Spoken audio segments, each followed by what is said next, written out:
여름철 무더위가 시작되었습니다. 온도가 올라갈수록 노년층에서는 탈수, 열사병, 일사병 등 더위로 인한 건강 문제가 발생하기 쉽기 때문에 이번 영상에서는 어르신들이 여름을 건강하게 보내기 위해 실천할 수 있는 방법들을 알아보겠습니다.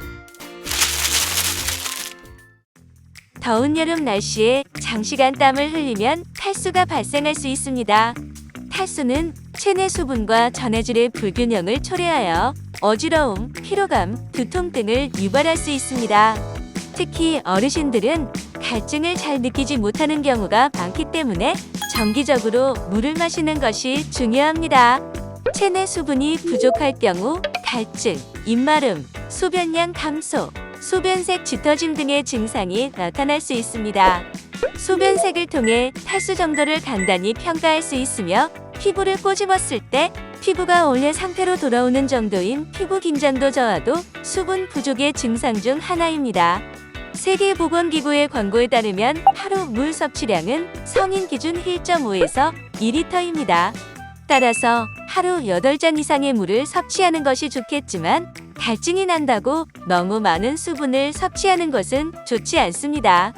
커피와 같은 카페인 음료나 탄산음료, 술을 통해 수분을 섭취할 경우 이뇨작용을 촉진하여 체내 수분을 더 빨리 배출할 수 있으니 주의해야 합니다.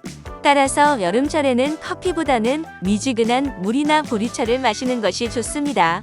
미지근한 물은 체온 조절에 도움을 주며 소화기관에 부담을 주지 않습니다. 보리차는 소화에 도움을 주고 갈증 해소에도 효과적이며 이온 음료는 땀으로 빠져나간 전해질을 보충해줍니다. 이러한 음료들을 통해 균형 잡힌 수분 섭취를 유지하는 것이 중요하지만 신장 질환이 있는 분들은 반드시 의사와 상담 후 이온 음료를 섭취해야 합니다. 열사병과 일사병은 높은 온도와 습도로 인해 발생할 수 있는 온열 질환입니다. 열사병은 체온 조절 기능이 손상되어 땀이 나지 않는 상태가 특징적이며 체온이 40도 이상으로 상승하고 의식 변화를 일으킬 수 있습니다. 열사병 발생 시에는 체온을 낮춰주는 조치가 필요한데 시원한 환경에서 물수건으로 몸을 덮고 선풍기 등으로 시원한 바람을 쐐기의 체온을 낮춰줍니다. 일사병은 고온의 환경에서 수분 보충이 원활하지 않아 발생되는 질환으로 체온이 37도에서 40도까지 상승하고 땀을 많이 흘리며 기력 저하, 두통, 어지러움 등 구역질이 발생됩니다. 일사병 발생 시에는 시원한 곳에서 수분을 섭취하며 휴식하면 대부분 회복됩니다. 이러한 온열 질환을 예방하기 위해서는 가장 더운 시간대인 낮 12시에서 5시 사이에는 외출을 피하고 실내에서 시원하게 지내는 것이 좋습니다. 외출 시에는 헐렁하고 밝은 색의 가벼운 옷을 입고 양산이나 모자를 사용해 햇볕을 차단하세요. 또한 자주 샤워를 하여 몸을 시원하게 유지하고 실내에서도 선풍기나 에어컨을 활용해 시원한 환경을 유지하는 것이 중요합니다. 의식이 명료하지 않거나 의식이 없는 경우와 같은 응급 상황 시에는 즉시 119에 신고하고 질식 위험이 있으니 억지로 물을 먹이지 말고 체온을 낮추는 조치가 필요합니다.